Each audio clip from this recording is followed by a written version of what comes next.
Yo, what's up, family? Before we start the video, please leave a like, subscribe, and share it in everyone that you can. Just get out there a little bit more. With that being said, let's get right into the video. Arkansas wing Adou Thiero has some really rare physical tools that can translate well to the league, and I want to take a deeper look. So let's get into the film. Alright, how y'all doing? I hope y'all doing good. If you're new here, welcome. If you're not, make sure you take your shoes off before you come to the house. And once again, like I mentioned in the Drake Power video, if you have not seen that, please go watch after this one. These are not full scouting reports, as I'm only watching a handful of games to just present my thoughts to you all. But the format for these guys who didn't play in a tournament, like Adou Thiero did not. Bro, he played like 4 minutes in the tournament. He was dealing with an injury up into that time. Got some little bit of tick, but he didn't actually play. But I'm gonna be looking at their best and worst games versus good opponents. So the sentiment here is, of course, seeing what they do well at their best and trying to decipher if it can translate.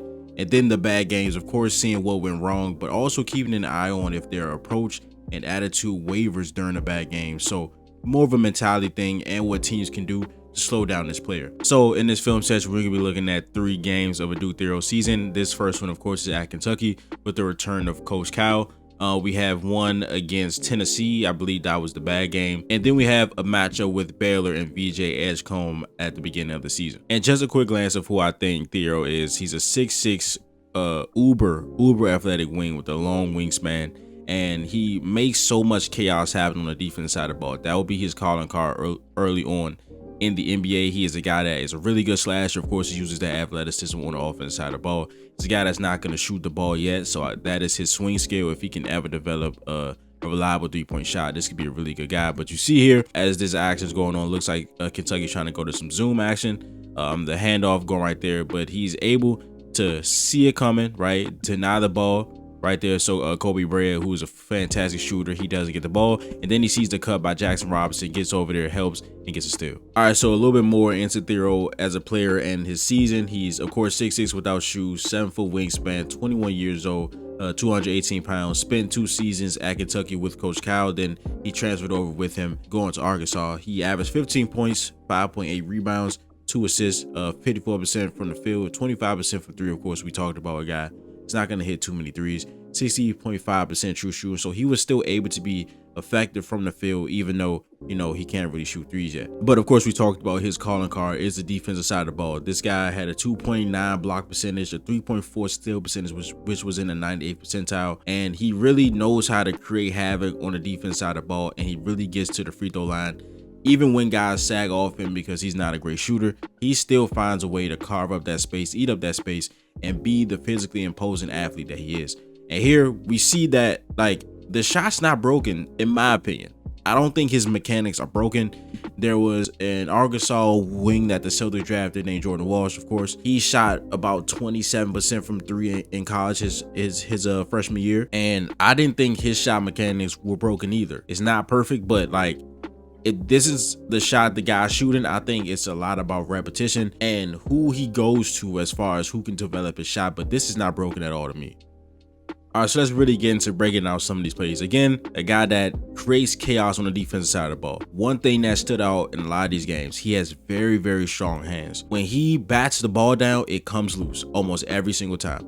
And he doesn't get a lot of fouls called on these, right? So he's really picky about this, but when he does, he goes. But even though he gets this phenomenal steal off the rebound, he just, like, I would like him to do the athlete thing, like try to out athlete Amari. Like, Amari is also one of my favorite prospects. The center right there for Kentucky is the best passing big in the draft, but he might get his own film set, so I won't talk about him too much. Thiero is 100% one of the best athletes in his draft. Why are you going up against one of the best shot blockers with your back turn? Out athlete him, turn around, jump over him, or at least turn around to see your teammates. Okay, so of course, for a guy that's not a great shooter, you need to find ways to space him on the offensive side of the ball. And he was their leading scorer this season, right?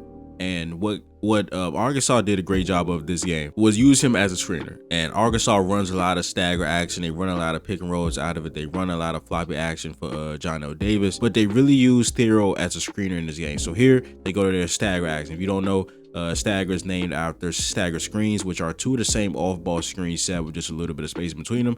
So you see him and Big Z right here setting the same off-ball screen with just a little bit of space. And they can do a lot out of this action. So they can either have Richmond come off both of these screens and he can receive the ball, or either come out of here and set a screen for DJ Wagner. They can run the stagger twirl, which I believe they do here, where Richmond twirls inside and he becomes the first screener, and then Thiero comes out and receives the ball. Or they can just have Richmond go all the way through. Big Z sets this screen for Thiero and he comes up and does some action right here. So I don't actually remember what happens here. So he sets the screen, Richmond comes off both. Okay, right, they use him as a screener, duh, first thing I said, right? So here, he, again, is a really athletic guy, so he can be a guy that rolls, be used as a vertical spacer in the alley-hoop game, or he can do this goal screen, which he's going to do here, and then he can attack off the dribble. A lot of his attacks come off him in the catch and shoot area. So he's catching the ball and he's attacking, eating up that space, even when guys sag off him because they want him to shoot the ball. So here with the goal screen, and he immediately attacks, and he's just such a physical guy. Again, averaged about 6.5 free throws per game last season. That translates to a 69% free throw rate. The only kicker on that is, again, his shot needs to get better, as he only shoots 68% from the line. All right, so Arkansas is going to start this play with some weave action, and they're going to get into a very simple middle pick and roll with Thiero as a screener. Again, you have to respect his role because he's super athletic, can be used as a vertical spacer, or he can set this screen, pop out to the three-point line or to the mid-range and immediately attack. And he loves to attack off the catch, right? 31% of his possessions are him getting the ball as a catch and shoot guy. He's not electing to shoot that three a lot of times. He's trying to drive, but you can see right here, he's given space and he just attacks it so well, so athletically, and he has a lot of moves to get into the paint and not just like slash right through a guy's chest. He did have some touch issues, and I think a lot of his offensive problems or areas of improvement is touch. So his shooting, his free throw shooting, and he only shot 47% on layups in the half court. Now overall he shot believe like close to 60% at the rim. In transition, he's a monster. A lot of his stuff is touch. So if he can just become a better, like if his touch can become better from everywhere, this would be a really good player. And of course, I talked about the just under 6 rebounds, 5 point in the game. When you're that athletic with this type of motor, he can really provide some rebounding in the wing position. On the offensive side of rebound too, he provides some help there, but just under 2 a game. Him catching the ball in a catch and shoot position, right? And just look how much space Otega always is giving him. He just doesn't care. He goes right to him. And something that I saw in these games, he uses his left hand often, right? In this little in-between paint area, he can actually get his shot off in that area with some floaters and an array of shots. And he's able to do that here. All right, so here we see a lot of his versatility on the defense side of the ball. He was guarding up in this game because Kentucky has like a big lineup. I believe this is Carr right here. He's like 6'10", something like that. And then they have Brandon Garrison, who is playing the 5 at this point. He's 6'10". Of course, when Amari Williams is in the game, he's a 7-footer and he's playing the 5. So here Kentucky goes to ram action. Ram action is when somebody sets an off-ball screen for somebody to go set a ball screen. So Garrison's going to set this off-ball screen on Thiero, so Carr can come out here and set the screen. And then Carr ends up changing the angle of this pick and roll. So the change in angle is also called a Vergile screen. When somebody runs up to one side of the defender and they come over here and they change the angle of the screen at the last second to try to catch their defender off guard, right? So he comes over to the right side of Carter Knox, screens on the left side, and the Adou Thiero is a guy that when he's locked in, bro, this is an easily projectable 1-4 defender at the next level. Again, he's guarding a guy taller than him. Then he switches on to Otega Owe, who's a really good attacker and just stays on everything and forces him to pass the ball and then gets the rebound. And here we just have a beautiful play by Arkansas, and they're using Thiero in probably his best role as a play finisher here. He gets an all-ball screen from Big Z. He comes and sets, well, not really sets a ghost screen, but he just runs in front of DJ Wagner. They're forcing the switch, and then we got this rip screen here by John L. Davis, and they get an alley-hoop thrown to Thiero. And you can just see the activity and athleticism jumping off the page again. Amari Williams is the best and easiest bet to be a hub big in the NBA. Right here, when he has the ball in the high post or basically anywhere on the floor, you have to be really aware as a defense for guys cutting because he will hit them. So you see what Adou Thiero is here. He sees a cutter, make sure he doesn't go unnoticed. Then he's able to come over there and help on Amari Williams a little bit and is still able to get back even though he misses the basketball. Is able to get back on that cutter and then he gets a rebound. And this is just an incredible display of athleticism and motor and the offensive rebounding we talked about that he can provide. by Adou Thiero. And this probably isn't even close to being the most athletic shit he does in his video. So here, shot goes up, right? He jumps over Amari Williams,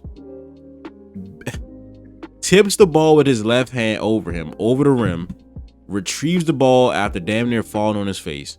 Then the defensive scramble, Amari Williams gambles, so that means nobody's in the paint. He gets the ball, rips through, and draws a foul.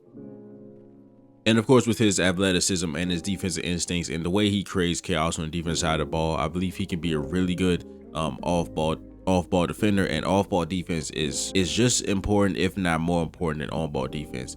And it's because of things like this. So here Kentucky runs a simple pick and roll, but they do some shake action. So shake action occurs when you run a pick and roll and you have an open roller and a guy in the corner. So when the offense has a 2-on-1 advantage with the roll guy and somebody in the corner with the tag man. So the tag man here right now is Thiero. He has a decision, right? He has a decision to either guard this roll by Amari Williams so he doesn't get an easy leg, or he can stay in the corner and protect this three but allow Amari to get a wide open dunk. He's so athletic that he's able to guard both of these things. So he uses instincts, he slides over to the tag man, and the shake action is when somebody rolls and then this corner man lifts up to the wing.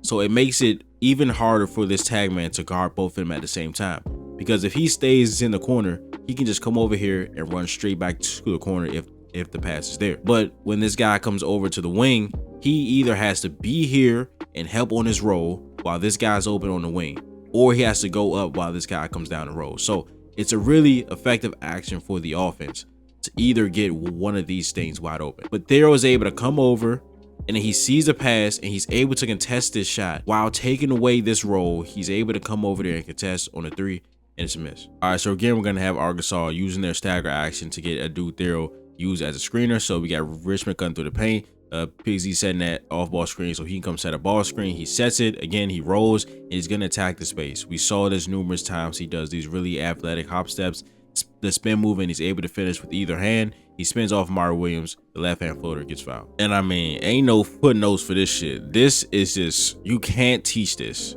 You cannot teach this. We've seen a lot of up and under layups. We've seen a lot of reverse layups.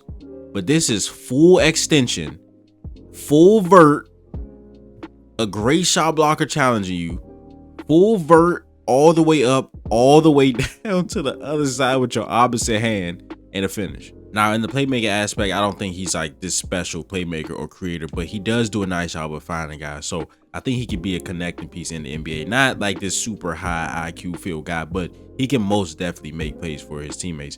So here he drives on Amari Williams, of course, eating up that space again. He gets it to John L. Davis. But this is what this is about, right? The score is 87-73, and there's 1 minute and about 30 seconds left. This game is over, basically. And he's still diving on the floor. Then there's going to be a clip after this where something happens between the two teams.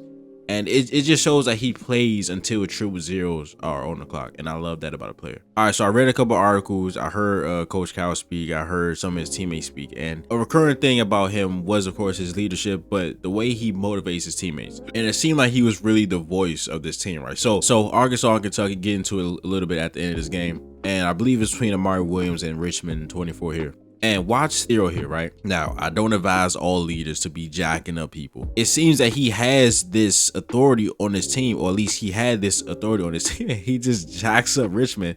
But Richmond sees him and immediately calms down. And he's talking to him. He's like, hey, bro, we got 1 minute on the clock that's in this game. We not trying to get through this game with no bullshit. And he listens to him. Like, he's just sitting there. He not objecting. He not pushing him off. He's sitting there. He's taking heat and he taking word. Now, this might be a little aggressive. I don't know if he's going to be a rookie coming in here doing this to NBA stars. You know what I'm saying? But I am impressed that he is the voice of this team and that it shows there and his teammate actually listen to him without objecting. All right, so here you are at the Baylor game. And what I liked about this game is that it showed that he can play against multiple defenses. So in the Kentucky game, they ran all man. He was still able to get to his box. They used him as a screener.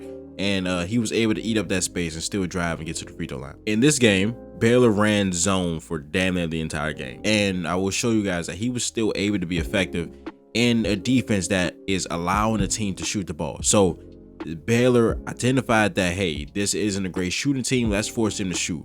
and he was still able to score 20+ points in this game and still get to the free throw line. So, but here on defense, of course, I talked about him as an all-ball defender and those strong hands. When he bats at the ball gets loose, and he just uses that 7-foot wingspan. He jumps to the pass, right? And then he turns around and just puts those mitts on the ball, and it comes loose. And something I stated earlier, he had a 2.9 block percentage, which is really good for a wing, and he can really provide some help side rim protection. And again, with a guy with his athleticism and his motor, it's not really that surprising. But in this game, he has some really impressive blocks. Here goes up verticality, 2 hands, and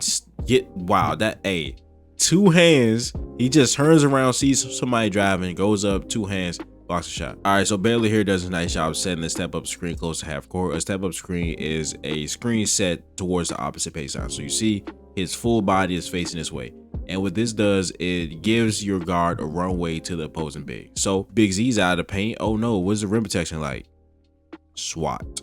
That is too, like, look at where his arm is, bro. Helps side rim protection. He's a great not a great off-ball defender, but he can become a great off-ball defender by his feel. But his event creation and his chaos as an off-ball defender, blocking shots, digging at the ball, swiping the ball is special. And something else I was able to see with him playing against his own defense is his feel for the game. And I came out really impressed because there are certain areas against the zone where you can get the ball and you can attack the zone, right? But you have to move into the right places as an off-ball player on the offensive side of the ball. On almost every possession, he was spacing correctly. He was going to the right area. So here he just finds himself wide open because he moved to this area and is able to get a bucket in the paint.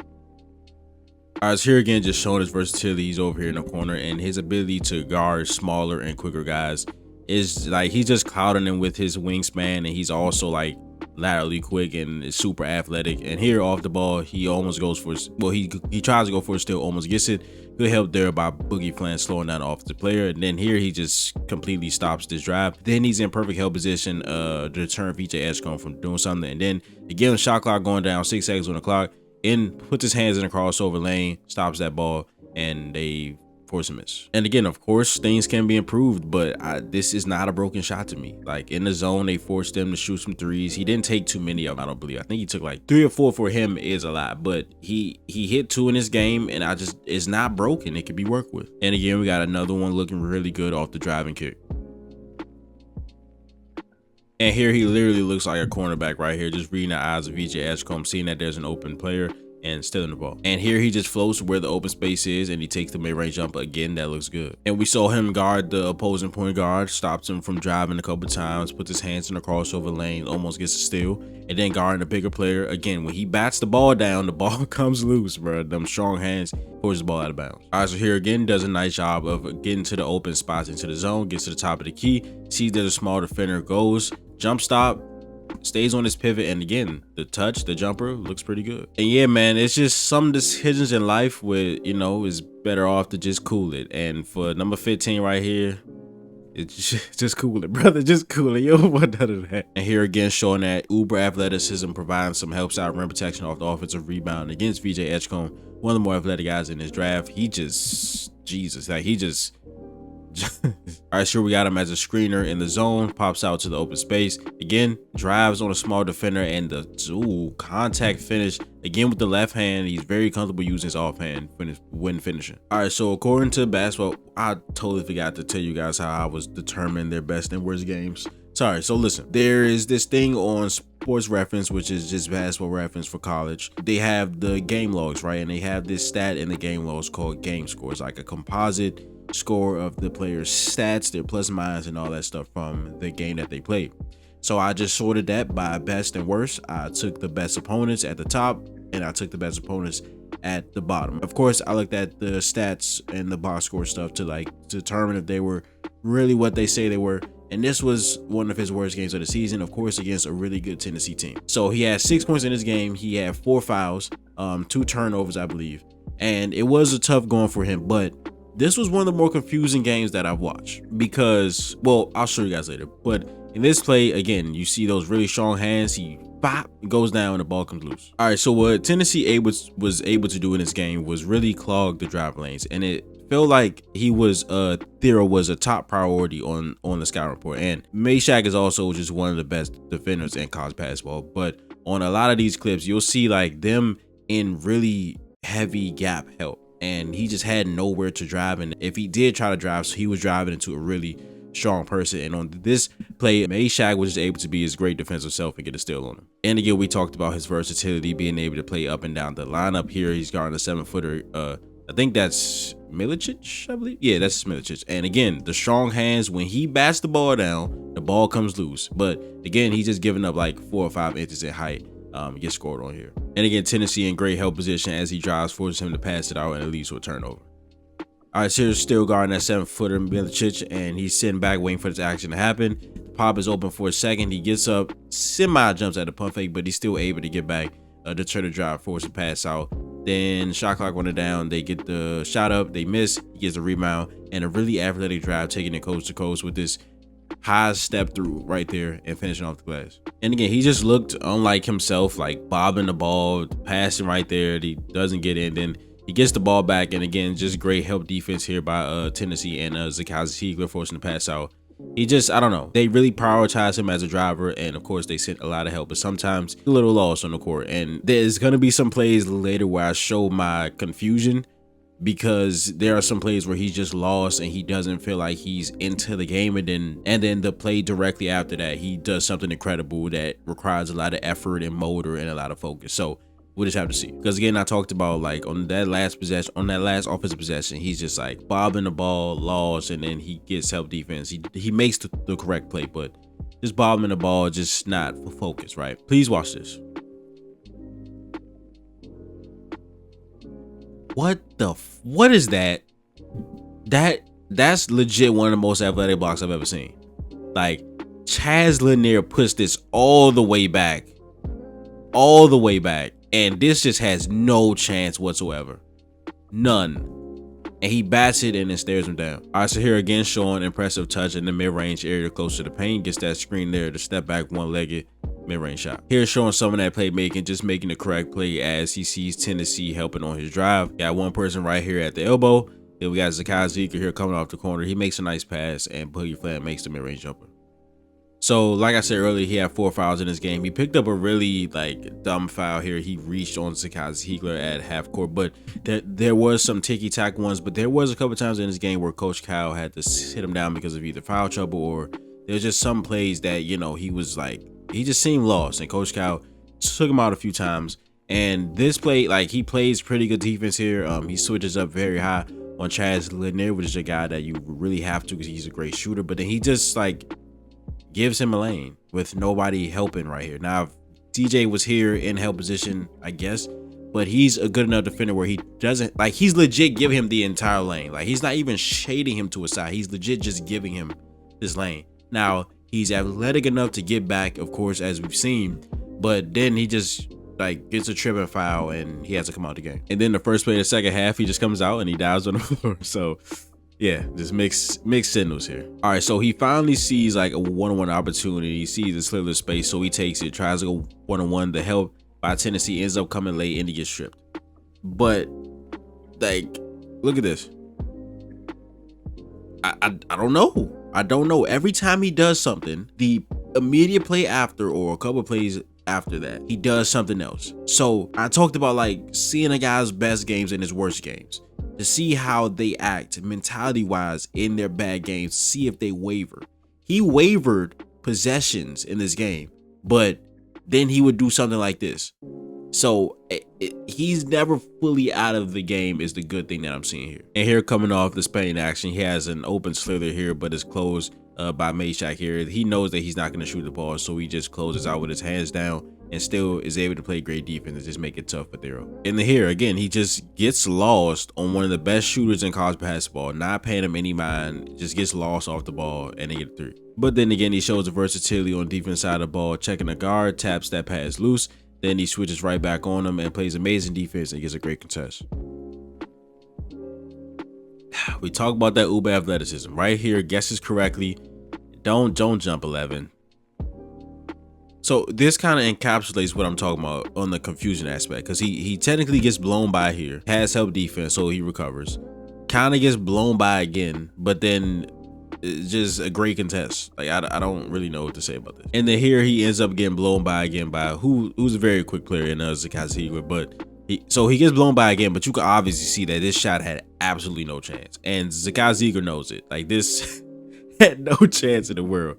But it's just like he had plays where he was kind of lost. He didn't seem as his athletic self. He got lost off the ball, getting blown by. But then he has possessions where he's tipping the ball, going down, putting down one of the most ferocious dunks that you've ever seen, getting one of the most athletic blocks you've ever seen, and then still contesting on the plays where he's getting blown by. This was just a confusing game for me, but he still showed that he plays with a lot of effort and a lot of motor, even if his scoring isn't going well. But that is a video. If you enjoyed it, please leave a like, subscribe, and share in everyone that you can. Let's get out there a little bit more, and I will see you guys next video. This is Nick. Peace.